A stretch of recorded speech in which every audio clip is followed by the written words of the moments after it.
Hello everyone, my name is Andrew and welcome back to the channel. So, you might be coming from the coin channel or you might be coming from the eScrap Man. Either one, welcome, I'm glad you are here. If you're from the coin channel, you're like, okay, cool, there's some coins here. But if you're from the eScrap Man, you're like, where is the electronics, where's the metal, where's everything?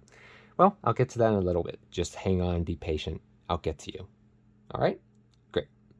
So, first thing I want to talk about is for my main content here, which is, well, you might already figure what it is. It's a bunch of Canadian quarters. There is a total of 46 Canadian quarters here, over a roll full. And each and every one of these I picked up for 10 cents a piece. So a crazy good deal. Since I am in the United States, Canada's just a foreign country, so because it's also a neighbor many people visit, and, well, people have change that they throw away. In this case, they bring it to the coin shop, they pay a little bit of money for it, and they make a little bit of money. One thing I like to do is I like to search the boxes of coins that they just don't want. So I just go there and check, and, well, I came in at the right place at the right time. Right when I'm starting to search, they're like, we got a bunch of Canadians, and they just dump a bunch of nickels, dimes, and quarters right in my face into the box. So, I take a look and I realize it's full of quarters, and it turns out they dumped a whole roll of quarters, so about $10 worth, because this is $11.50 worth of coins. So I'm really happy about that. So I score a really good deal because, well, if I only have to pay 10 cents a piece and a Canadian quarter is worth about 19 cents US, well, that's a really great deal. So I end up getting all these coins, $11.50 worth, for only $4.60. So absolutely killer deal. And on top of that, I also ended up finding a RCMP coin as well, which was great. I think it's kind of lost in here, but yeah, a really, really great find, and I'm really happy about that. So the church that we go to ended up actually getting a new organ setup. There's a big wooden frame with a bunch of wires and tons of these guys. These are special switches that are called solenoids. They apply a charge and cause something to move from electricity. Something like this. It's got a little bit of a seesaw action. And it basically connects between this wire and this blade. So when they connect, a tone plays. But more importantly, I was very curious as to the metal composition of these little rods here, because as I know, contacts tend to be silver. They found that it was actually sterling silver, 925, with trace amounts of gold. And that was surprising to me because I have a good amount of these reeds. These are basically bus bars. As you can see, it doesn't stick. Just one of these individual sticks weighs 0.9 grams, so that's great. And you can see a lot of weight, over 75 grams of sterling. But yeah, I just started to separate all the foils out. The foils off of this wiper, because this wiper is steel. This guy should ideally be sterling as well. You might be wondering how I even get those off in the first place. What I do is I simply just take a pair of needle nose pliers like this. I just grab one of those ends, because you can see on the back there, that is some steel. There's a little overhang. So what I'll do is I'll grab some needle nose pliers and grab on that overhang and just kind of twist it like I'm opening up a can of sardines. And you'll see kind of what I'm doing here. Taking this guy and, well, grabbing it and twisting. You can see it just kind of detaches real easy. And I do this again, and I do this one more time, and there you go. These are newer pieces, but these are also made of silver at the ends. You can see they also have their overhangs, so you can actually just see a better view of just the area that is rusting. Not too much, so these guys won't take very long to clean up, but we'll do the same thing. Twist, pop these off. There you go. And one more. You can see there are 3 little rivets there, little studs. We just twist one, move it, and that just came right off. Okay, and we are done. So that's really all you got to do to get these guys ready for the acid. And yeah, these guys are steel, so these go into your steel bin. And there's our pieces of silver. Not too much, but every little bit counts. And these little pins that come in contact with the wire, also sterling. And I also happen to have a whole heap of really nice material. Really all I have to do is take this pair of needle nose pliers, go to the base, take a few at a time, kind of go across, twist around, and they come right off. And I just do this to every single one of those individual reeds. And a lot of these don't even have any solder attached to them. There is a wire, but just a little cleanup makes a huge difference. And all I gotta do is just kind of clean these up right up to where the copper wire is. So this isn't gonna be super clean, but that's okay. Put that to the side. And I let nothing go to waste, so those little bits of copper wire will just go straight to number 2, probably. You can see we got like some kind of block of wood related stuff, so this just goes to the trash. All right, and yeah, we got a nice little amount of silver. If we take a look at that weight, so we have our 1 single silver blade. Combine that with the little stick here. Not much of a difference.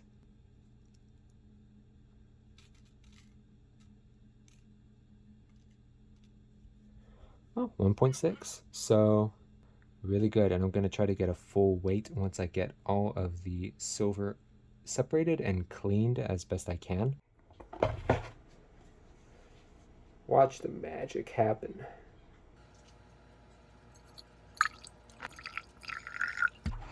That should be enough. I don't know if you can see that or not, but it is already showing some progress. Less than about 2 minutes in.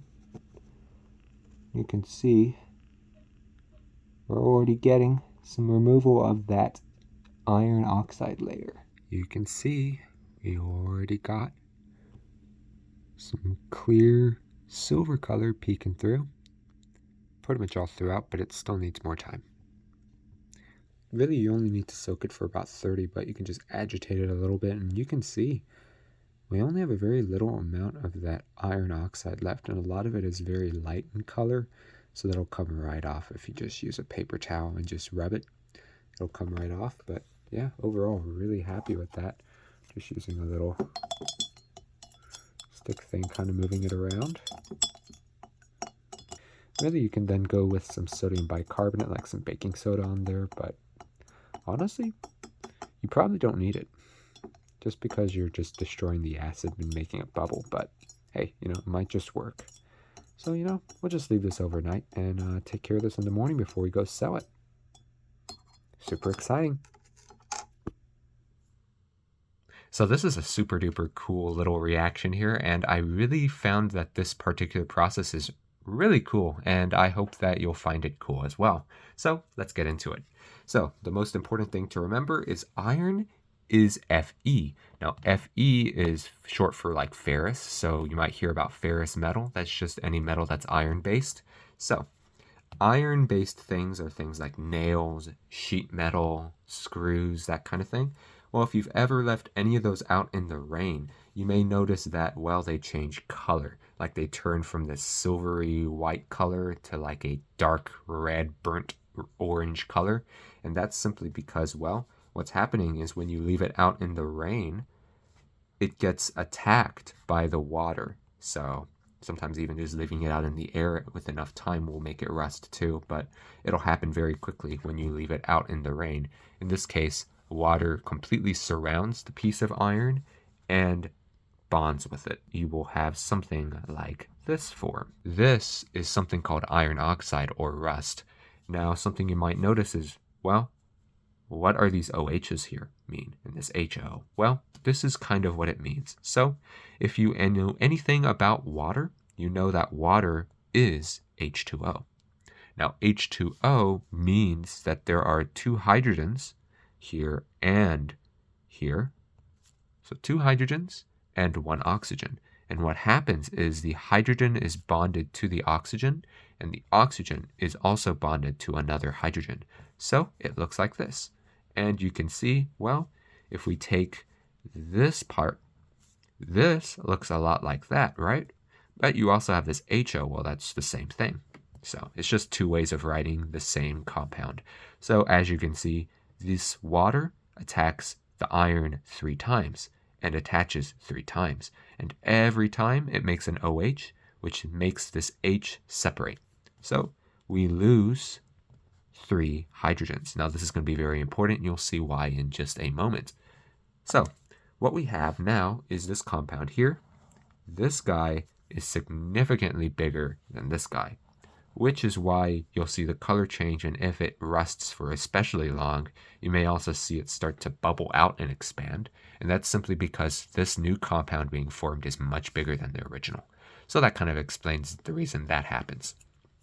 So another thing that will happen is I'm just going to recopy this guy down. Because it was attacked by the water, this compound is now water-based. And something about water-based compounds is they are attracted and react with other water-based compounds too. So one example of a water-based compound is vinegar, which looks like this. This is the chemical shape of it. You can see it also has that OH from a water. So yeah, this means that this guy will interact with this guy. And one thing that's kind of cool is that, well, at each of these places, a vinegar will come and take its place. So what happens is when this vinegar interacts with this rust, what will happen is it'll basically exchange. So what we'll get is something like this.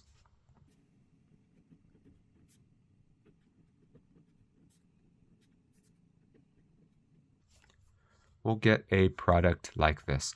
Now you can see that this is a completely different structure than this guy. This is much bigger. And you can see, yeah, this is the same compound as this guy. As you can see, it's basically this guy.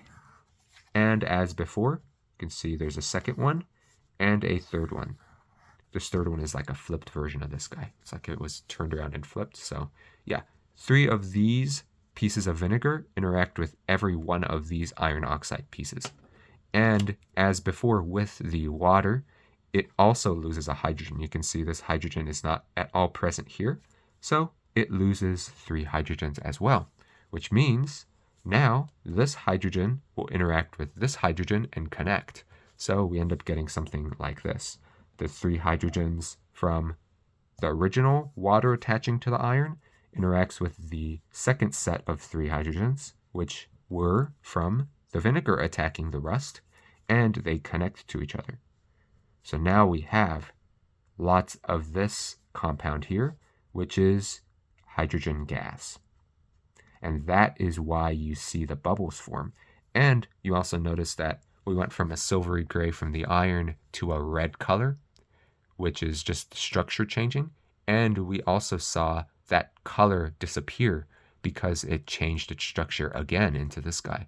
And now this guy is actually in the water with vinegar and everything else. So yeah, so you see a color change and also bubbles form, all because of that hydrogen gas. So I hope you enjoyed that little bit of background. And yeah, super duper cool. And it's just neat to know exactly what's going on in the background. So let's go ahead and get back to the video. It is now the morning, and as you can see, nice and clean. All I see is some tarnish, which is just fine. Awesome. This is going to be a great addition to the silver stack. We take a look. That looks like silver wire to me. With this on the scale, let's go ahead and weigh it. We have a total of 77.3 grams of silver. Tear that out. And now let's just go ahead and put all of this into that container. 88.4 grams? Wow. What a blessing. Now all we have left is the little wiper blades that were attached to the piece of iron. It had a lot of contamination due to all the rust, but I just put in some vinegar and put some baking soda in there as a final step. Did that twice, rinsed, cleaned, and we're left with some really beautiful silver bars. Let's go ahead and weigh that. See how much we get. All right, very nice. 38.3 grams, not too shabby. So if we just weigh the 38.2 grams, that is 115.8 grams. 216.3 grams is silver. And that's a fifth of a kilo. If we go to our ounces, that's 7 ounces of silver. Incredible. Almost 8 ounces. Wow. Wow, wow, wow. All right, I'm excited to see just how much we'll get. So I am on my way over to the stores, and I've already been to 2 out of the 4 I want to visit. And yeah, it turns out that they tested this material, and this material, and it's all sterling silver, except this one, which is 80%. So it's a little less pure than the sterling, but still, silver is silver. And yeah, I'm pretty happy with the offers so far. First place only said 77. But the second place said a lot better of a deal, 120. So we'll see if the other 2 can give a better deal for me. And, you know, we'll go from there. So super duper excited to find out. Visited 2 other places. One of them couldn't test and the other one straight up did not accept it. So you know what I did? Drove about 20 minutes back and this is what I got. 120 bucks. Yep, cold hard cash. All for some metal I had no idea had value. I hope you enjoyed that video. Not too bad. People were thinking $140, but you know, they got to make money somehow. They're a jewelry shop, but way better than the coin shop, surprisingly. Don't ever stick with the first price you get. Always search around because you might just get a really good deal. So yeah, that about does it for this video. Thank you all so much for watching.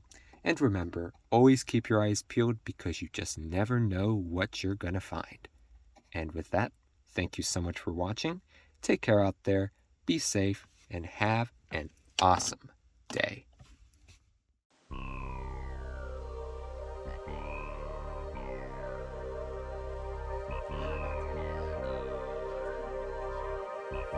Mas